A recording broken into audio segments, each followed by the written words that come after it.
All right, men, we are in week 2 and we are talking about affirmations and how important they really are. So, from a personal perspective, I think there's, 5, 6, 7 things that really have radically changed my life inside of recovery and for the better inside of discipleship.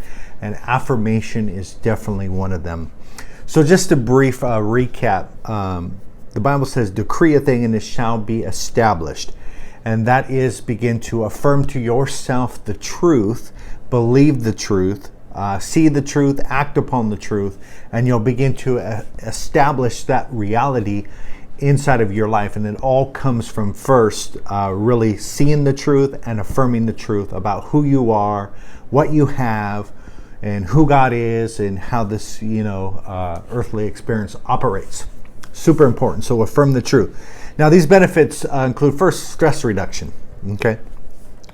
Now, when we are under stress, duress, pressure, temptations, trials, all of these different things, it's symbolically of really a weight pushing down on us. And what begins to happen, of course, if you begin to buckle or pressure begins to put onto you inside of a building, is what they call stress cracks, right? There was too much stress placed upon the building and it started to crack. And so this really begins to, manifest in our life when we take on too much, or we have too much stress, too much on our plate, too much shame for maybe behaviors that we're doing, too much guilt from our current actions or whatever. But the fact of the matter is it causes stress and it begins to crack and erode. Now, during these times, I think it's really important to really tap into who you are as a son of the King, as your royal identity. Begin to tap into what you have and the power that you have at your disposal, and how you are connected to the creator of the universe, and all of these things. You begin to affirm the truth about your situation, and what happens? Stress reduction. Okay. So a lot of times it's not really what happens to us that determines what goes on inside of here. It's our reaction to what has happened. It's our opinion to what is happening, and it's our assumption of why it's happening. Those are the things that cause us a lot of pain. So if we begin to shift our focus and we begin to affirm the truth about who we are, this is going to reduce the stress. This is going to take the pressure off of you, okay? And that's really important. It's going to increase your self-esteem, which I like to really call self-worth. Because the Bible and Jesus and what God is trying to accomplish inside of your life is to feel full of self-worth. And that is dignity, honor, and respectfulness. All of these things are attached to self-worth and identity. Now, God wants to build those things up. And that's what this earthly experience is for, is begin to establish us in His strength, begin to utilize His power, and begin to firmly affirm who we truly are, and begin to build self-worth inside of us. Now, there is another agenda that wants to do quite the opposite, and that is to destroy your self-worth. In fact, if you look at the situations of your life and the activities that you're getting involved in, and the people that you're getting connected to, now a prime indication of whether it's a good or a bad thing is whether you leave that activity, you leave that person or that situation, and you feel more self-worth, you feel more dignity and honor. Now, the opposite of true is if that activity brings us a lot of pain, a lot of shame, a lot of guilt, that we are connected to that person and they're very they tear us down and they're trying to destroy our self-worth, then we know what kind of situation and what kind of activity this is based upon my self-worth. And so people who are of God are people who are builders. And that is, they're going to construct you, they're going to build you up, they're going to encourage you, and all of these different things. So the building of the self-worth comes through believing the truth and positively affirming what is true about you. Confidence. Now, if you know that God is for you, who could be against you?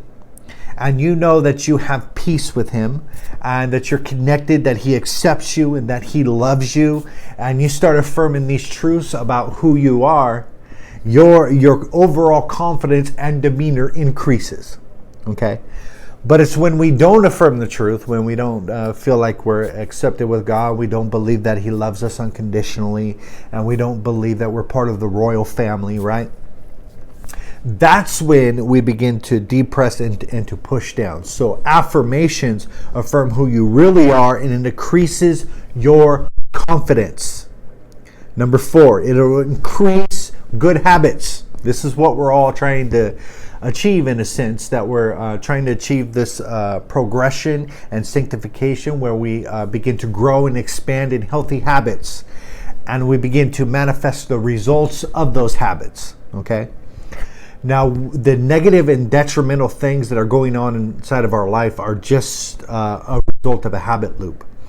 And that is, we got into a certain situation, a certain stronghold, a certain habit, and it's producing negative results inside of our life. Now, having a positive identity and affirming that identity is going to cause your habits to change, because we rise to our own self-perception.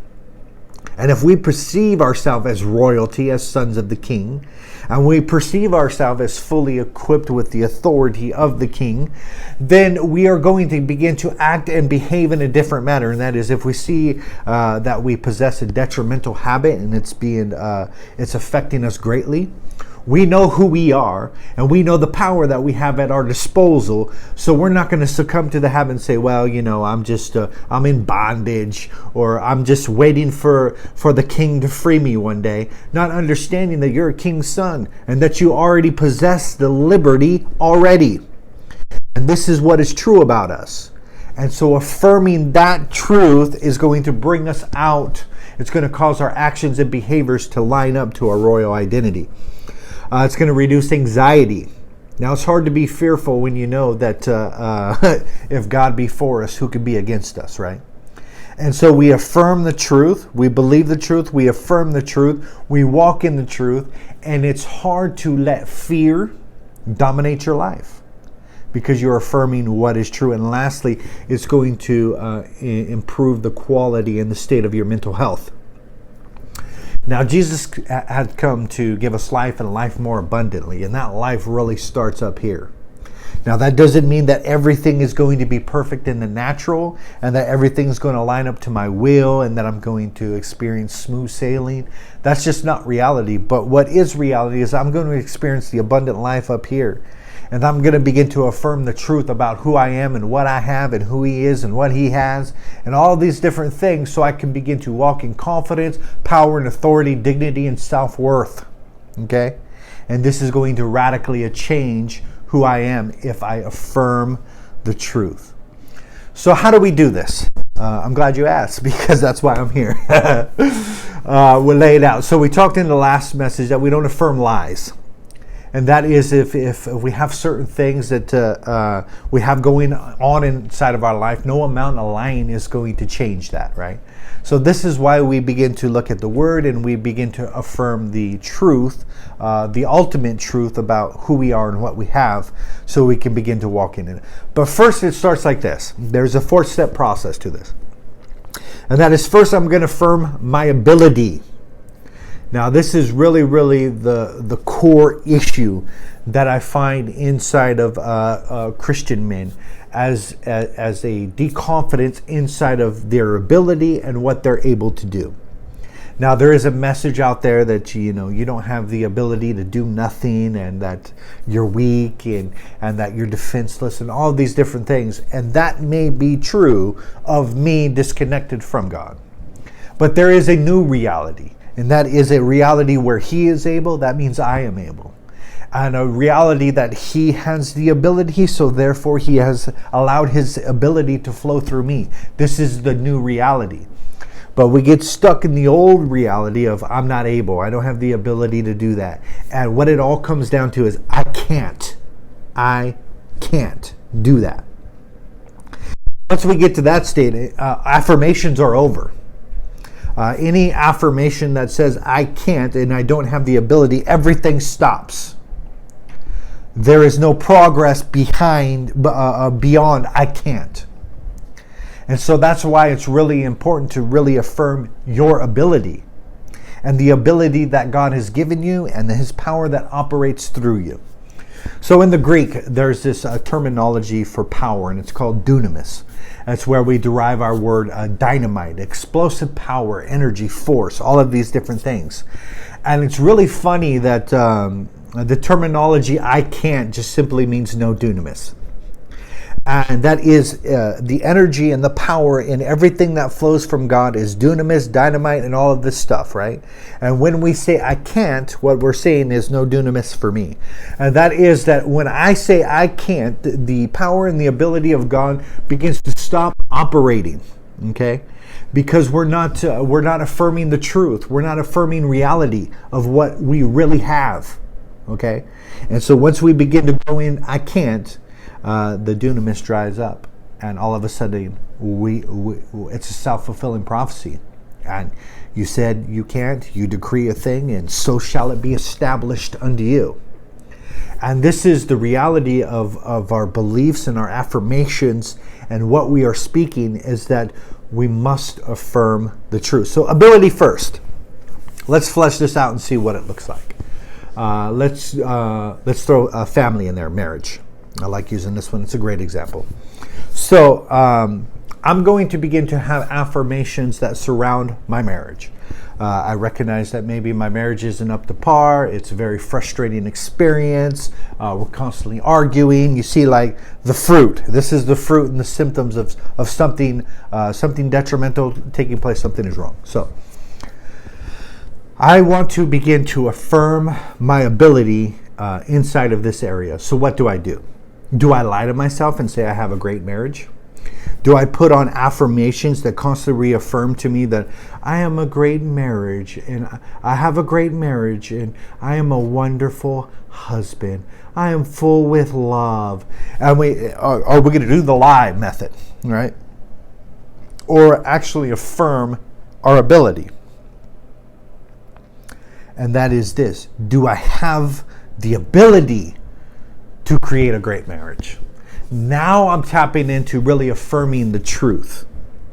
If I begin to understand the biblical narrative is the empowerment to make me able. And that is to give me the ability where I might not have had the ability previously.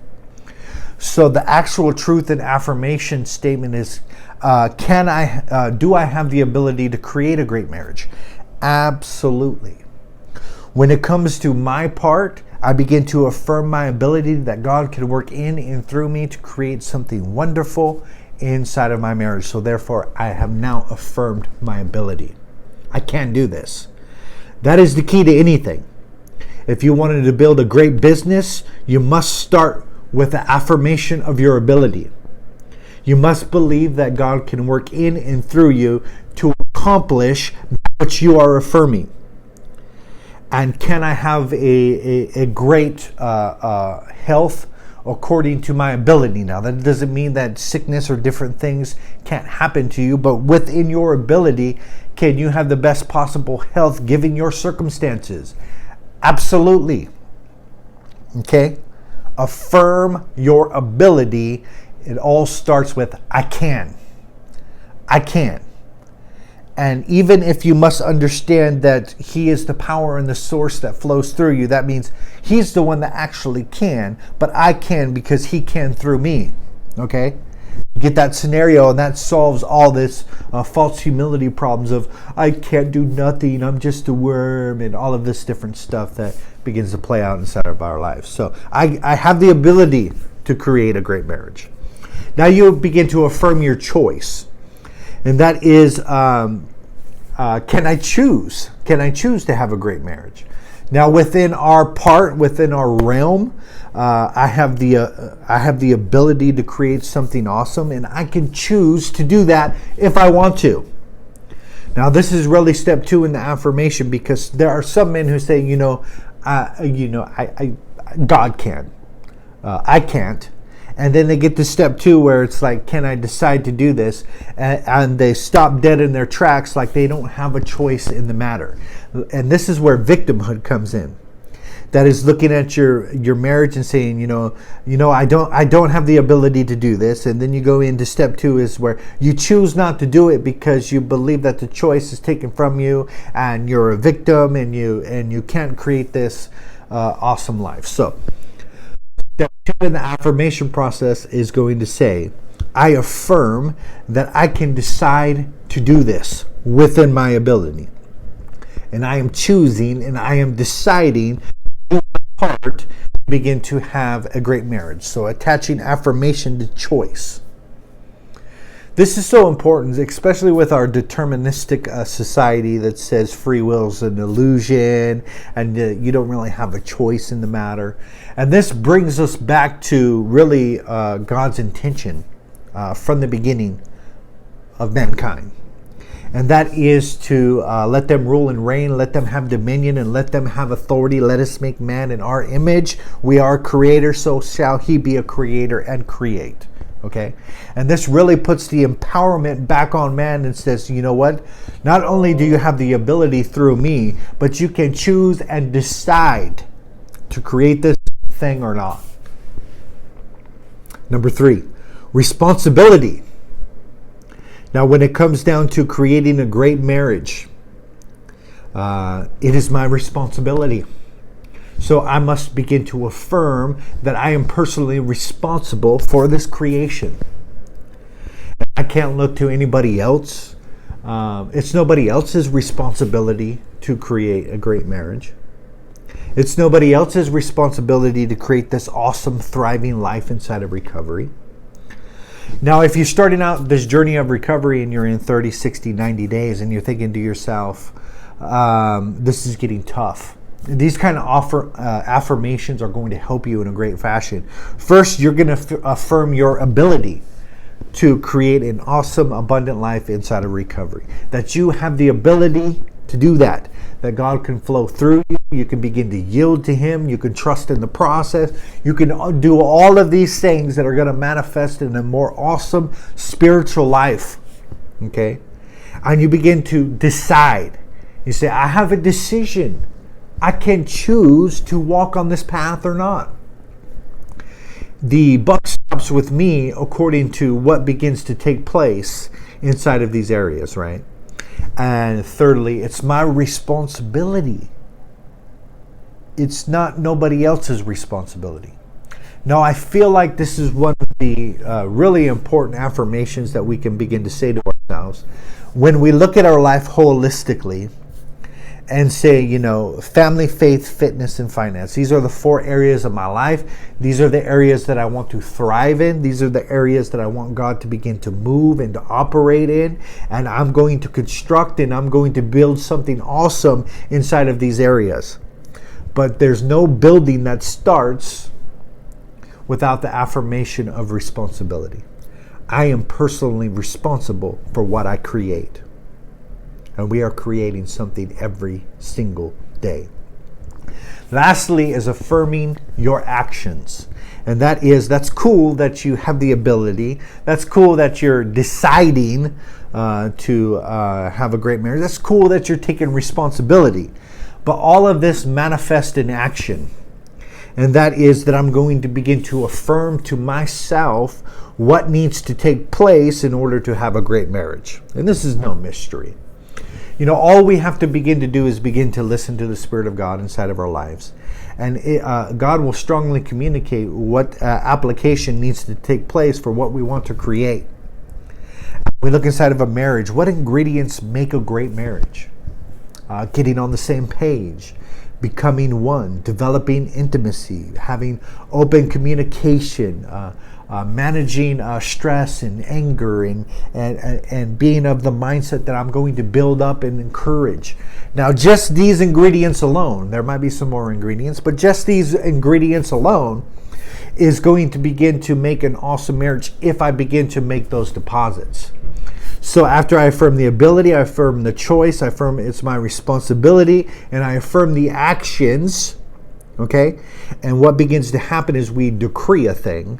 we decree a thing. And that is, the thing is, for this example, is I want to have a great marriage. I decree a thing, and I go through this process of affirming my ability. I affirm my choice.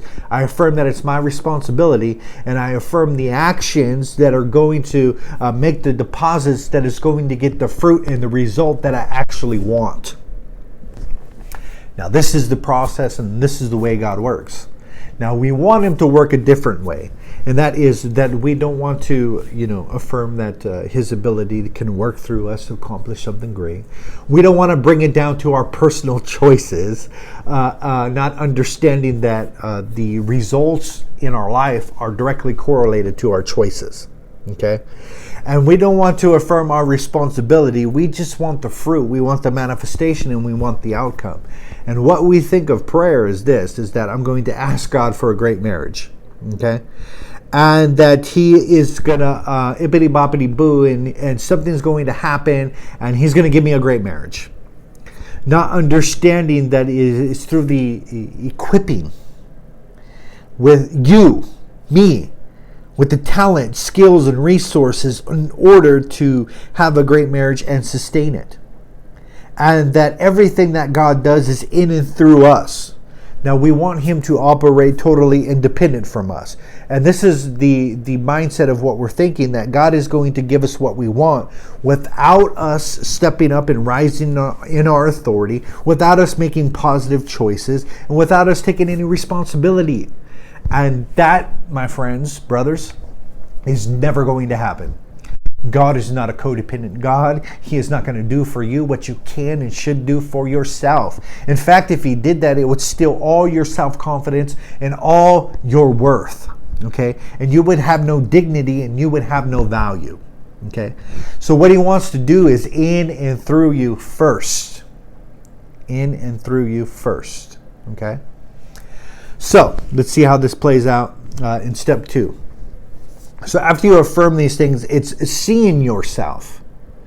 Now, I can begin to visualize myself with the ability, right? And that is really affirming that, I have the power of God operating in my life, and I can do, that is perform and carry out and execute. I can do all things through Christ, which strengthens me. And so the equation in here is that I have the ability, and I can do, execute, carry out, and perform all things through Christ, which strengthens me. And this is the word, I believe it's exousia. If not, it's very closely associated, but it literally means to empower, influence, and operate through you. So begin to see yourself. I have the ability operating in my life. And I can begin to choose, and I see and I visualize me making choices. And I visualize me taking responsibility, and I begin to ask myself, what is that ability, what is that choice, and what does that responsibility look like? And ultimately, I will come to this conclusion. I know, because this is the way God works, is that he'll show you what to do. And based upon your willingness to do what is required, is going to be whether you experience the results of this thing or not. And here's what it all comes down to. Am I willing to do what is required? Now, there is something required for all things that we want to achieve in life. Inside of our family, faith, fitness, and finance, any sort of greatness that we see, there's ingredients inside of that must be put together, whooped up to accomplish what it is that you're seeking. I'll use this for example. You want to experience wealth. You want to have enough money. You want to live in abundance. You want to get out of scarcity. There is a systematic format to accomplish that. There are certain ingredients. Though they might look different for different people, the fact of the matter is the basic principles still remain. And that if we have these ingredients, we are going to experience these results. First of all is to be proactive, right? To not let laziness and excuses rule your life. And you begin to be proactive about your wealth and your involvement in it, right? Begin to be faithful in the little things. And that is that whatever it is, you're going to live below your means. Now, there's no way to grow in a fundamental, healthy fashion without living below your means. Because every time you get a raise, or every time new money comes in, or every time you get, a higher bump in pay, where you experience $2,000 to $4,000 increase in a year period, if you're not living below your means, then your means is going to rise up and consume your potential. You're never going to rise above it. So this ain't a lesson about wealth, but what I did want to point out is that there's certain key ingredients, and it all comes down to doing what is required. Am I going to do what is required? Step 3.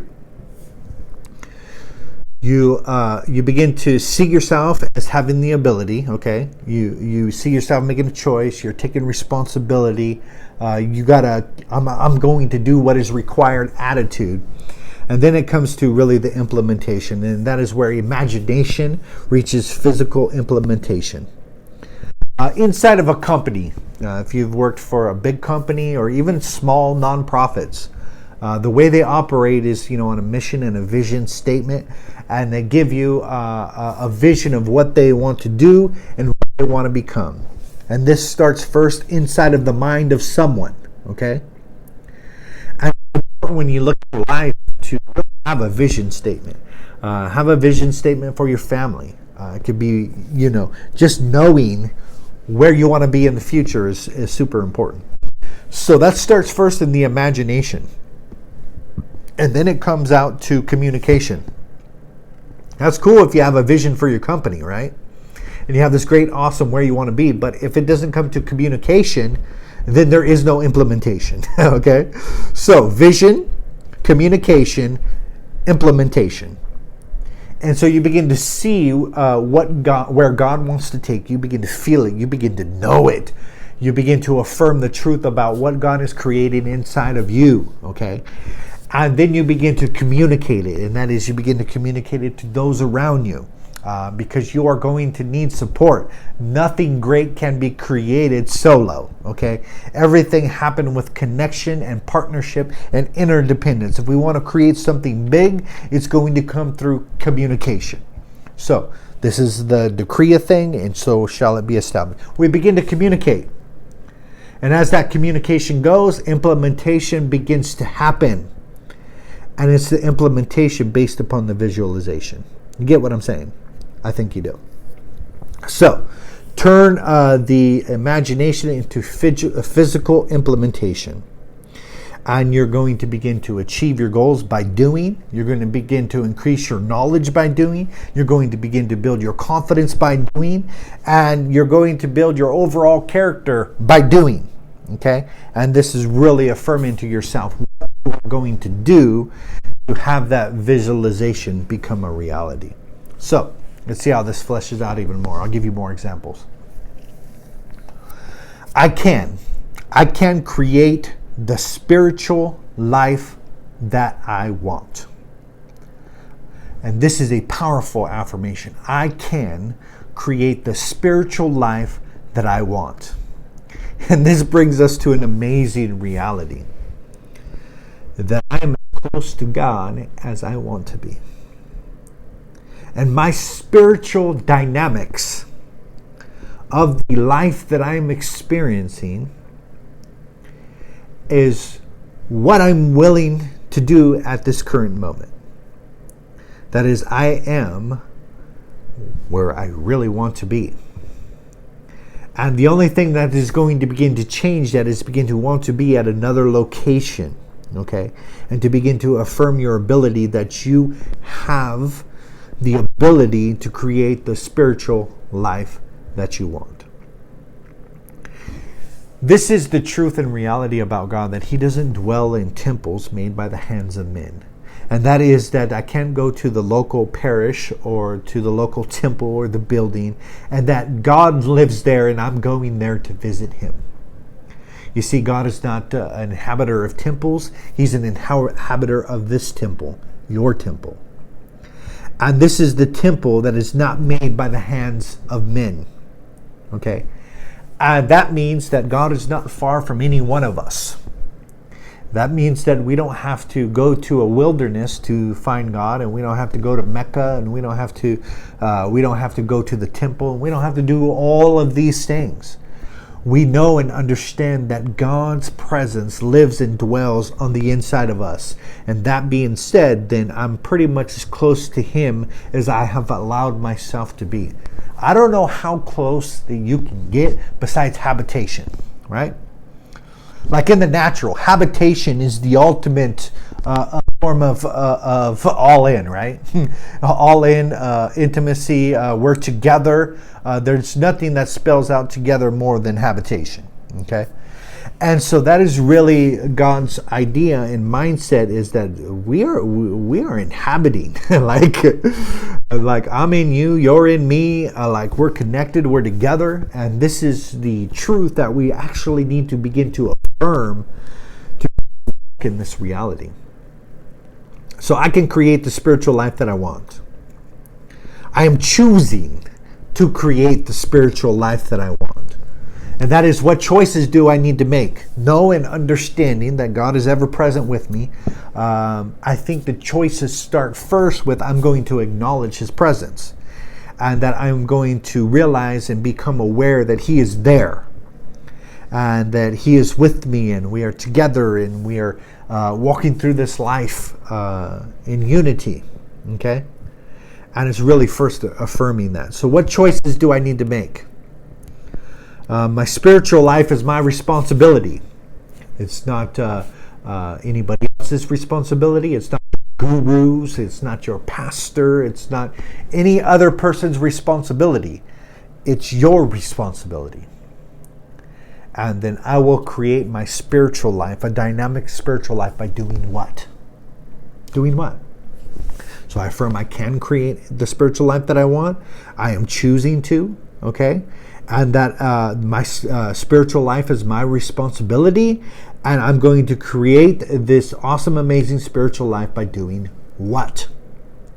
And this is really important to begin to allow God to speak to you. Once you begin to ask the questions, that's like half the battle, because a question seeks for an answer.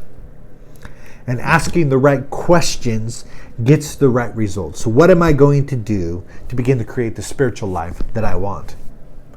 I don't know what the answer is for you. I know the answer for me. And that is that I get into the Word, I consume truth, I ask how it's going to be applicable to me. I take that truth, I digest that truth, I meditate upon that truth, and I deliver the truth, and I speak it out to other people so they can have the truth also. So we can all get fed. This is my manifestation of how I'm going to create the spiritual life that I want.